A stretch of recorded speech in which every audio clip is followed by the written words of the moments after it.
الصلاة والسلام عليك يا رسول الله عليك يا حبيب الله عليك يا نبي الله.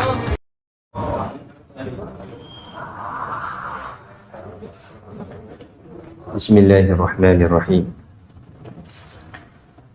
Assalamualaikum warahmatullahi wabarakatuh.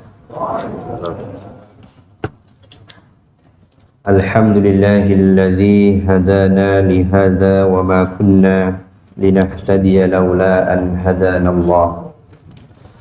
Ashhadu an la ilaha illallah wahdahu la syarika lah wa ashhadu anna sayyidana Muhammadan abduhu wa rasuluh. Allahumma salli wa sallim ala sayyidina Muhammad wa ala alihi wa sahbihi ajma'in. Subhanaka la ilma lana illa ma 'allamtana innaka antal alimul hakim. Rabbi shrah li sadri wa yassir li amri wahlul 'uqdatam min lisani yafqahu qawli. Rabbi zidni ilma warzuqni fahma. Yang dimuliakan para alim ulama, Tuan Nazir, Tuan Imam, dan semua ahli jawatan kuasa masjid, dan saya hormati muslimin muslimat yang hadir pada pagi ini. Semoga dan mudah-mudahan kehadiran kita pada pagi ini mendapat rahmat dan keberkatan daripada Allah Subhanahu wa taala. Amin ya rabbal alamin. Salawat dan salam mudah-mudahan tercurah dan terlimpah ke atas junjungan Nabi besar Muhammad sallallahu alaihi wasallam. Semoga dan mudah-mudahan kita semua menjadi umat Nabi Muhammad sallallahu alaihi wasallam yang benar-benar berpegang dengan sunnah dan syariatnya, serta mudah-mudahan kita semua beroleh syafaat. Amin ya rabbal alamin. InsyaAllah pada pagi ini, kerana saya lupa membawa kitab, jadi saya untuk sempena bulan Muharram, ya, tentang ma'al hijrah, kita mengambil pelajaran atau hikmah daripadanya. Muslimin muslimah yang dirahmati Allah Subhanahu wa taala, bulan-bulan di dalam Islam itu sebahagian besar memiliki peristiwa-peristiwa yang besar.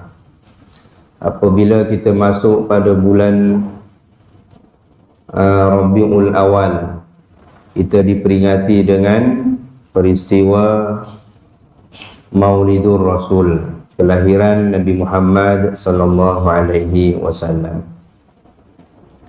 Bila memasuki bulan Rajab, kita juga diperingatkan dengan peristiwa Isra wal Mi'raj. Bila kita masuk pada bulan Sya'ban, kita diingatkan dengan peristiwa nifsu Sya'ban atau beralihnya arah kiblat. Bila masuk bulan Ramadan, kita diingatkan lagi dengan peristiwa nuzulul Quran. Bila masuk pada bulan Zulhijjah, kita diingatkan lagi dengan peristiwa kurban yang dilakukan oleh Nabi Allah Ibrahim alaihissalam dengan Nabi Allah Ismail alaihissalam. Bila masuk pada bulan Muharram, kita diperingatkan dengan peristiwa ma'al hijrah, yakni hijrahnya Nabi sallallahu alaihi wasallam daripada kota Mekah ke kota Madinah. Apa makna hijrah? Hijrah ini diambil daripada kata hajara yang berarti berpindah.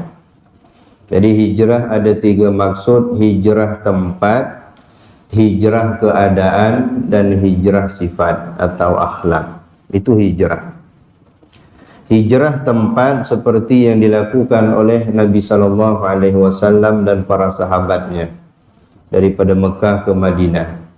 Ada lagi namanya hijrah keadaan, di mana kalau keadaan kita sekarang ni tengah sempit, ya kita berhijrah, kita berusaha untuk kehidupan yang lebih lapang.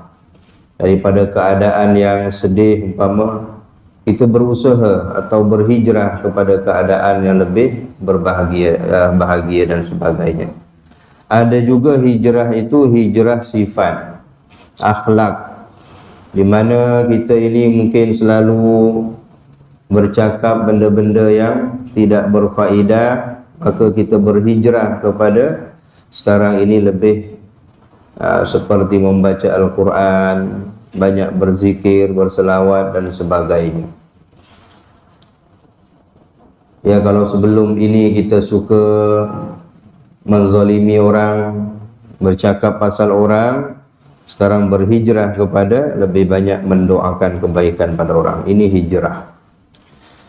Secara hakikatnya kita ini makhluk yang terus menerus melakukan hijrah. Daripada kita ini belum ada sebelum ini di alam roh, kita berhijrah ke alam kandungan. 9 bulan berada lebih kurang di dalam alam kandungan, kita berhijrah lagi ke alam dunia. Ya, kita lahir di dunia ini menjadi bayi, akhirnya kita menjadi kanak-kanak, menjadi dewasa dan seterusnya, sampailah kita berkeluarga, bercucu, dan kita akan berhijrah lagi nanti ke alam barzakh. Di alam barzakh entah berapa lama kita di sana, dan seterusnya kita akan hijrah lagi ke alam mahsyar atau alam akhirat. Di sana nanti kita akan, yang terakhir sekali, pengakhiran adalah syurga atau neraka. Jadi kita makhluk yang terus-menerus berhijrah. Lalu apakah sebab-sebab Rasulullah sallallahu alaihi wasallam berhijrah daripada Mekah ke Madinah? Yang pertama, kerana umat Islam ketika itu mendapat gangguan daripada orang-orang Quraisy. Ada yang diseksa, ada juga yang dibunuh. Jadi banyak para sahabat yang mendapatkan seksa atau gangguan daripada orang-orang Quraisy. Seperti Uthman bin Affan ketika masuk Islam, bapa saudaranya marah, ya, kemudian diikat tangan Uthman bin Affan, dibalut dengan tikar yang dibuat daripada pelepah tamar, akhirnya disalainya. Itu siksaan atau yang dilakukan oleh orang-orang Quraisy. Ada lagi namanya sahabat Nabi Mus'ab. Mus'ab ini hidup di kalangan orang yang berada, orang yang senang, ya, anak yang dimanjakan oleh orang tuanya. Ketika Mus'ab masuk agama Islam, maka dikurung oleh ibunya, ya, tak diberi makan, lalu dihalau oleh keluarganya, sehingga kulit Mus'ab ini jadi orang gelandangan, ya, daripada kulitnya yang licin menjadi bersisik kerana gangguan, tidak diterima oleh keluarganya. Ada lagi namanya sahabat Nabi itu Suhaib, diseksa sampai hilang ingatan, sampai bila dia bercakap dia tidak tahu apa yang dia cakap. Dan seterusnya. Yang lebih menyedihkan lagi Bilal bin Rabah, ya, seorang hamba berkulit hitam. Hitamnya Bilal bin Rabah ni kalau dia senyum nampak gigi je putih, ya, gigi putih, mata yang putih. Jadi kalau tengah malam senyum kita pun lari. Tapi Bilal bin Rabah mempunyai hati yang bersih, hati yang putih. Ketika dia masuk Islam, maka diseksa oleh tuannya. Diikat tangannya, diikat kakinya, diikat lehernya, kemudian diserahkan pada budak-budak. Siapa yang nak main tarik tali, bawa Bilal ni. Akhirnya Bilal ini ditarik, diheret di tengah padang pasir. Tak cukup dengan itu, dipukul lagi dengan tongkat. Ini tiap-tiap hari diseksa. Dijemur di tengah panas, ada ketika ditindih dengan batu yang besar. Ya, sampailah berdarah, keluar darah daripada badan Bilal. Jadi itulah di antara sebab kenapa Rasulullah sallallahu alaihi wasallam berhijrah. Dan juga gangguan-gangguan terhadap Rasulullah sallallahu alaihi wasallam yang dilakukan oleh orang-orang Quraisy. Di antaranya yang paling kuat permusuhannya adalah atau bencinya adalah di kalangan keluarga Nabi sendiri, yaitu Abu Jahal, Abu Lahab dan abu-abu yang lain. Ketika Nabi tengah sembahyang, kadang-kadang dibaling kotoran, kadang-kadang depan rumah Nabi diletak kotoran. Pernah Nabi dibaling dengan usus unta atau usus kambing, ya. Dan juga daripada isteri Abu Lahab, dia selalu menyebarkan fitnah. Dia kata Nabi itu ini, dan juga pernah Nabi ini, Abu Jahal dan Abu Lahab mengupah orang, ya, untuk memfitnah Nabi, menyihir dan sebagainya. Jadi kerana gangguan dan siksaan daripada kafir Quraisy ini, Allah turunkan perintah hijrah. Innal ladzina amanu wal ladzina hajaru wa jahadu fi sabilillah. Orang-orang yang beriman kata Allah dan orang-orang yang berhijrah, orang-orang yang berjihad, yang mengharap rahmat Allah Subhanahu wa taala dan keampunan Allah Subhanahu wa taala. Jadi dengan perintah ini, itulah bermulanya hijrah Nabi sallallahu alaihi wasallam dan para sahabatnya daripada Makkah ke Madinah. Hikmah daripada perjalanan hijrah ini, yang pertama, Nabi berhijrah ini kerana ingin menyelamatkan iman, ingin menyelamatkan akidah. Sebab kalau kita fikir perjalanan daripada Mekah ke Madinah itu bukan mudah. Ya, bukan mudah. Itu mengambil masa atau perjalanan lebih kurang jauhnya 450 kilo. Ya, jalan kaki. Yang ada kendaraan unta, naik unta. Berjalan pula di padang pasir. Kalau siang tu panasnya, kalau malam pula dinginnya sampai masuk ke tulang. Jadi bila kita bahas atau cerita tentang hijrah, kita bercerita tentang sirah nabawiyah. Yang nak berhijrah pula macam-macam orang. Ada yang keluarganya sakit, ada orang yang dah tua, ya, nak bawa lagi anak-anak yang kecil-kecil, susah. Ada yang sedih, ya, kerana ingin meninggalkan kampung halaman, yang dah lama duduk di situ, akhirnya kena pindah. Ya, sedih meninggalkan yang ada tanah, ada harta, ada rumah, sedih. Tapi mereka semua melakukan itu kerana iman. Jadi bila modalnya iman atau bekalnya iman, maka semua penderitaan zahir akan menjadi ringan. Ini bila dibuat kerana iman. Bila dibuat kerana iman, maka hati akan menjadi bahagia. Bila hati menjadi bahagia, merasa bahagia, semua penderitaan yang zahir itu tidak terasa. Contohnya macam orang pergi haji baru-baru ni, itu biaya bukan sikit, berpuluh ribu.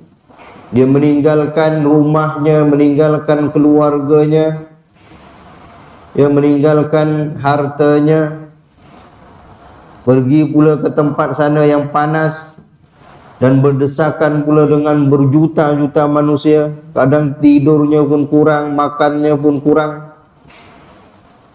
Kalau fikir-fikir kenapa sanggup? Tapi semua ini kerana iman, kerana Allah. Dan tak pernah kita dengar orang yang balik daripada haji itu bertaubat. Macam mana pergi haji tuan? Oh, bertaubat saya ni, tak nak pergi lagi. Tak pernah dengar.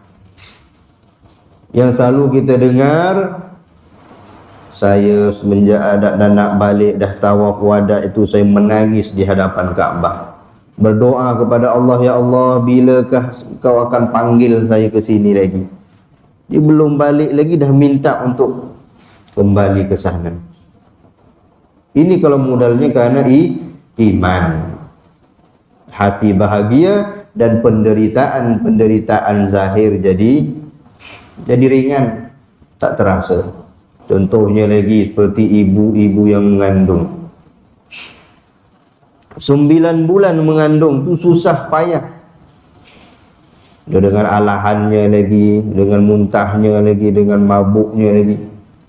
Susah. Hampir nak bersalin susah lagi. Tapi bila anak yang dikandung tadi sudah lahir dengan keadaan selamat, si ibu tadi senyum, bersyukur kepada Allah, bahagia. Maknanya penderitaan 9 bulan itu dah tak terasa. Buktinya tahun depan mengandung lagi. Ya, tahun depan sampailah 10 orang anak. Katanya sakit, tapi kerana hatinya bahagia melihat anak yang dilahirkan dalam keadaan selamat, hilang sakit tadi. Nah, ini bila buat kerana iman, hati akan bahagia. Bila hati bahagia, maka penderitaan zahir tak terasa. Begitulah yang dihadapi oleh orang-orang Islam ketika ingin berhijrah. Ada yang bawa orang tua sakit, ada yang tengah mengandung. Dia fikir macam mana pula dalam perjalanan, bekalan cukup ke tidak. Ini bukan jauh, bukan dekat, jauh. Kemudian apa pula sikap orang-orang yang berhijrah? Adakah hati mereka semua itu yakin kepada Allah? Ada juga di antara mereka ini yang nak berhijrah ni takut mati. Dia kata mereka macam mana ni kalau kita hijrah di tengah jalan ada orang kafir datang, disembelih kita, mati kita, risau. Jadi Allah turunkan wahyu, kullu nafsin dha'iqatul maut. Tiap-tiap jiwa atau tiap-tiap yang hidup itu akan mati. Kata Allah, engkau duduk di Mekah diam-diam, mati juga. Engkau berhijrah ke Madinah sampai masanya mati juga. Engkau membela agama, mati. Engkau khianat pada agama pun akan mati. Jadi dengan ini dapat keyakinan mereka. Ya, yakin. Betul juga saya duduk diam-diam di Mekah, mati juga akhirnya. Hijrah pun akan mati juga.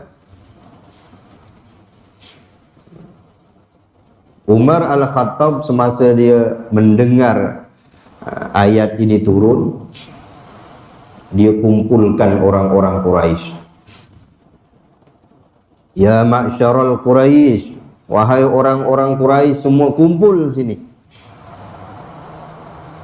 Apa kata Umar? Besok yang namanya Umar Al-Khattab akan berhijrah ke Madinah. Diberitahu. Siapa-siapa yang nak menghalang, kalau kepalanya nak putus dari badannya, anak-anaknya nak jadi yatim piatu, cubalah halang saya besok. Saya gerak besok pukul 9. Besok Umar berhijrah tak ada pun, elok je sampai. Ya, orang-orang kafir ni pun fikir, buat apa saya cari penyakit. Sedangkan umat Islam yang lain hijrah takut. Hijrah nyuruk-nyuruk. Lain pula dengan Umar Al-Khattab ni, diberitahu, dijemput lagi. Ada lagi orang yang nak berhijrah kerana takut nanti di sana terlantar.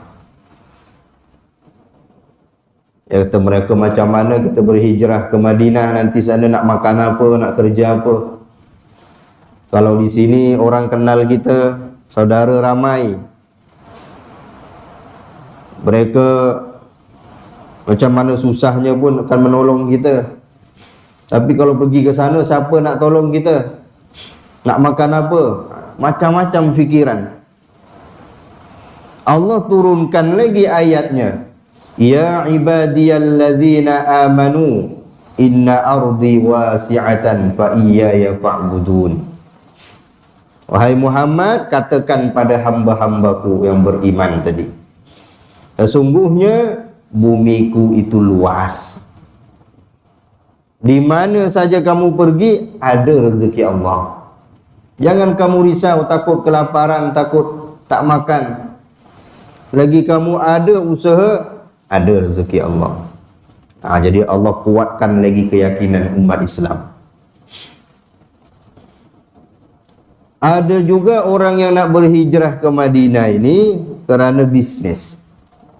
Dia alang-alang hijrah tu, dia kata kalau berniaga di Madinah, orang kata untung di sana. Jadi macam-macam. Ada segolongan anak muda pula hijrah, borak-borak dengan kawan dia, "Lo bro, kau macam mana nak hijrah tak?"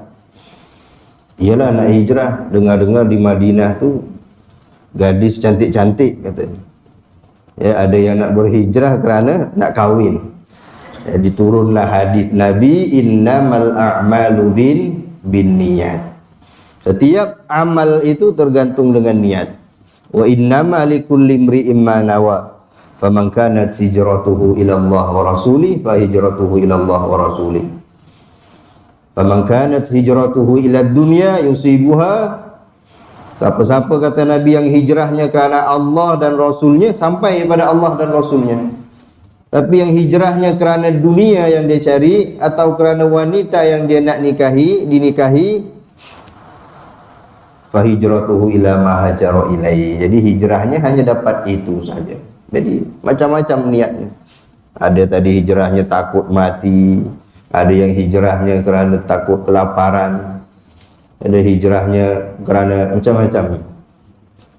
Tapi yang paling di sini Nabi tujuannya adalah untuk menyelamatkan iman. Apa kata Nabi sebelum berpisah dengan Mekah? Saya ini tempat kelahiran saya. Engkaulah tanah yang mulia.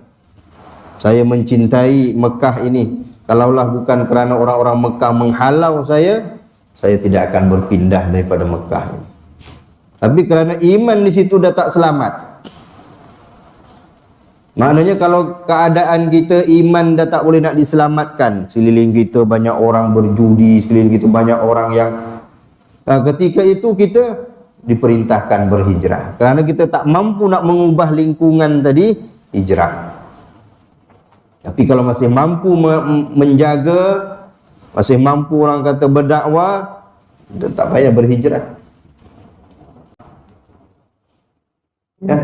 Jadi kalau di mana di Sungai Buloh ni ada macam tu ke? Tak ada ya. Ada orang halang kita nak sembahyang. Kalau siapa-siapa sembahyang pergi masjid, saya sembelih. Tak ada kan? Jadi tak payahlah pindah, duduk diam-diam sini. Cuma macam mana nak hijrah? Hijrah keadaan pula. Jadi hijrah bukan hanya tempat, hijrah ke keadaan kita. Sekarang ni barang-barang dah naik, semua ekonomi dah mula teruk sikit ni. Hijrah macam mana supaya kita boleh hidup dalam keadaan cukup dan sebagainya. Hijrah, kalau kita dapat kawan-kawan yang kurang baik, hijrah cari kawan-kawan yang soleh. Atau hijrah akhlak, Kalau kita sebelum ni suka bermaksiat, suka melepak di sana di sini, sekarang berhijrah, ya.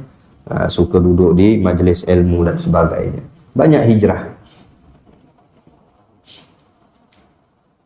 Jadi di zaman dahulu orang-orang Islam, para sahabat di antaranya itu menjaga iman supaya iman tidak tanggal dari hatinya.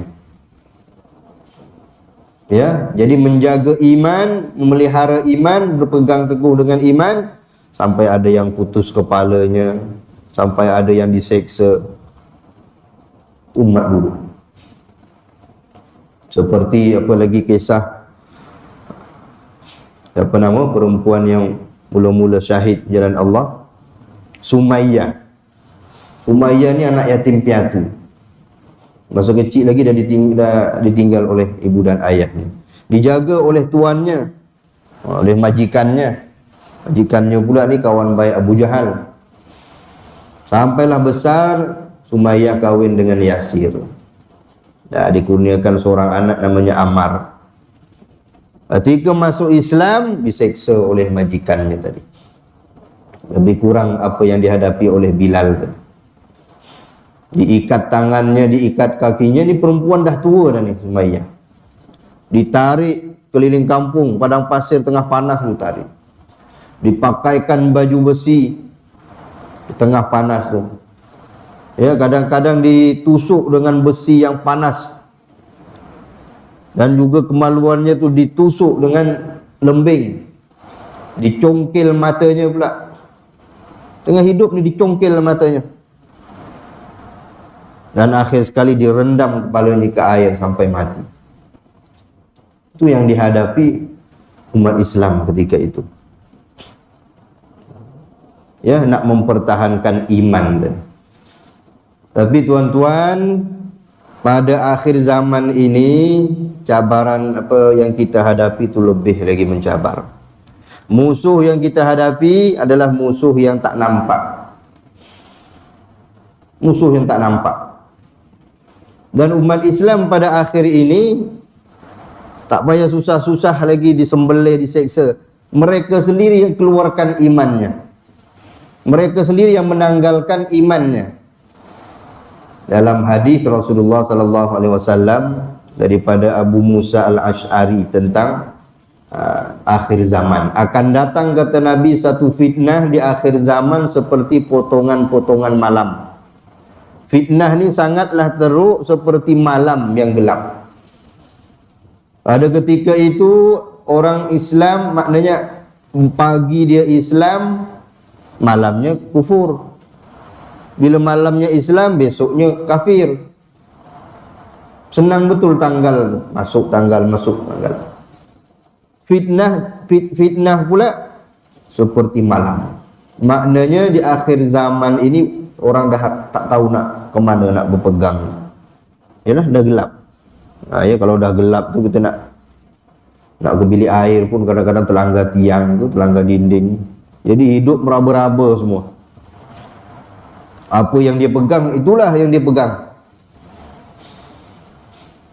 Ya, sekarang ni tak tahu mana yang benar, mana yang salah pun tak tahu. Mana kita nak ikut ni. Akhir zaman. Pagi Islam, beriman, petangnya pula dah jadi kafir. Ya, umpamalah sekarang ni tengok YouTube, tengok ceramah tadi. Baru dengar ceramah dah insaf. Ya, tengok ceramah 5 minit, dah bosan dah. Lepas tu tengok dangdut pula lah.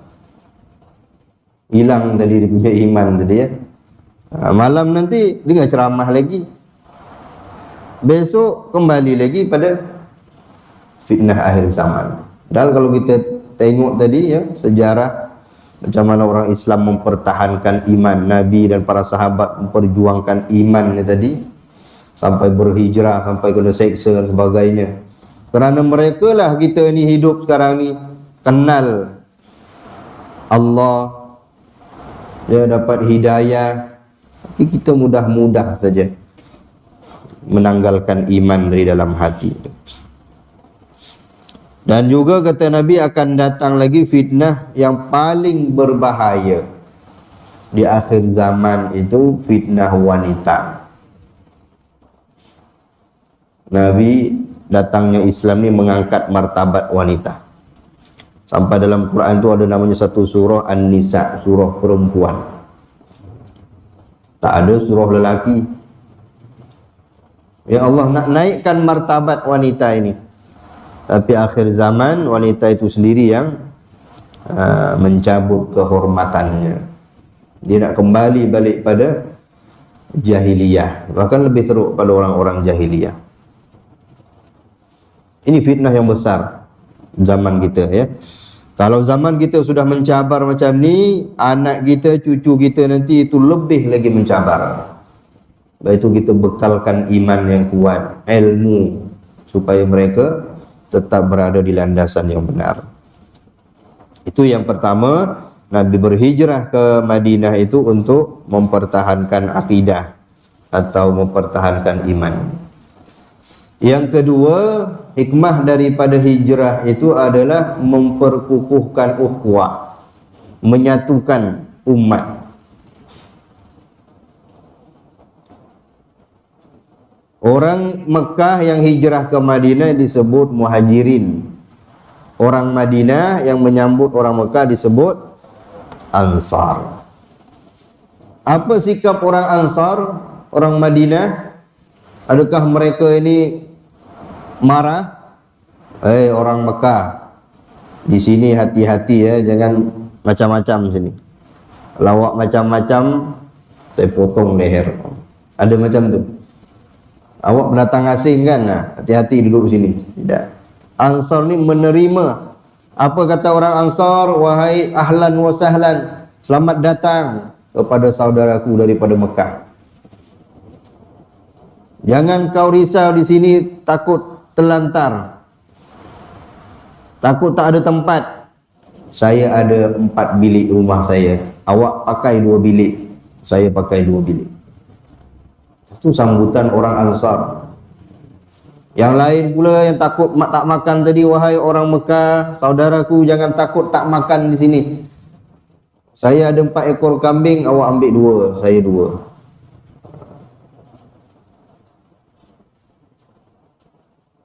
Ada pula kadang-kadang yang saya ada isteri 4, kalau awak nak ambil lah 1. Ada ke yang buat macam tu? Tak ada ya. Ini sambutan orang Ansar terhadap orang Muhajirin. Ini namanya tuan rumah. Kita kan kadang-kadang jadi orang Ansar, bila tetamu datang ke rumah, mai makan, masuk, buatlah macam rumah sendiri. Betul ya? Jangan malu-malu buat macam rumah sendiri. Tapi kita pula sebagai orang Muhajirin, sebagai tetamu, kenalah jaga adab juga. Betul ke buat rumah sendiri? Saya nak duduk sini setahun, dia terus masuk bilik mandi, terus makan kat dapur. Apa pula sikap orang-orang Muhajirin? Kata orang Mekah, terima kasih saudaraku daripada Madinah. Cukuplah bagi saya tunjukkan di mana jalan ke pasar. Cukup tunjukkan pasar di mana, saya akan bekerja di sana. Ini nanya sikap indah sebenarnya hijrah itu. Ya, yang Muhajirin dia sedar dirinya, tidak mau menyusahkan. Orang Ansar pula bermati-matian untuk membantu. Inilah yang disatukan oleh Rasulullah sallallahu alaihi wasallam itu tentang ukhuwah. Ya, jadi ma'al hijrah itu yang kedua hikmahnya adalah menjaga silaturahim. Sekarang tanya pula pada diri kita, macam mana hubungan kita dengan keluarga, macam mana hubungan kita sama adik-beradik, macam mana hubungan kita dengan jiran. Jiran kita ini itu kadang lebih daripada adik-beradik kita, yang bila kita susah, sakit, sebagainya, mereka dulu yang akan datang. Yang adik-beradik kita entah duduk di mana jauh. Sebab itu kita kena berbuat baik dengan jiran. Ini yang selalu diperingatkan ya, setiap boleh katakan malaikat Jibril datang jumpa Nabi itu, di antaranya yang selalu ingatkan tentang jiran.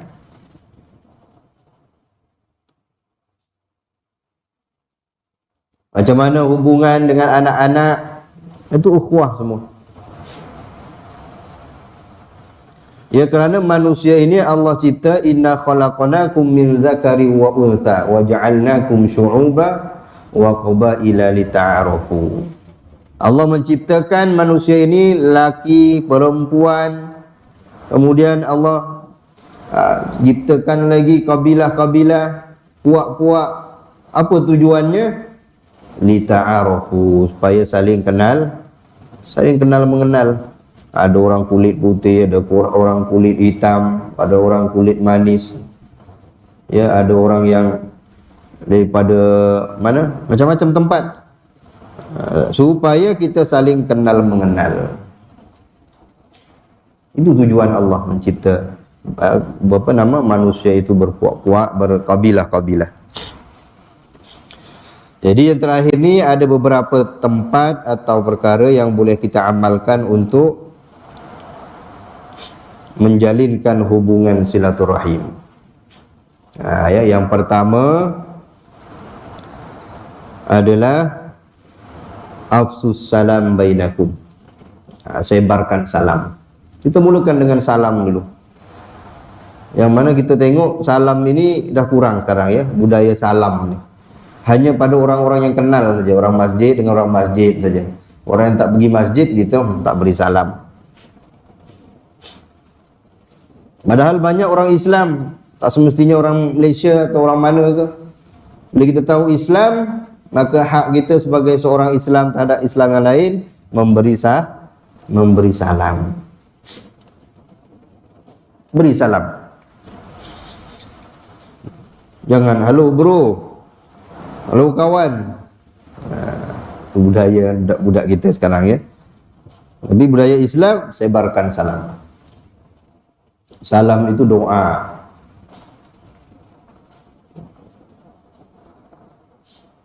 Jadi kalau kita nak menang, ini ada pepatah, kalau kita ingin menang, maka kita kena kuat.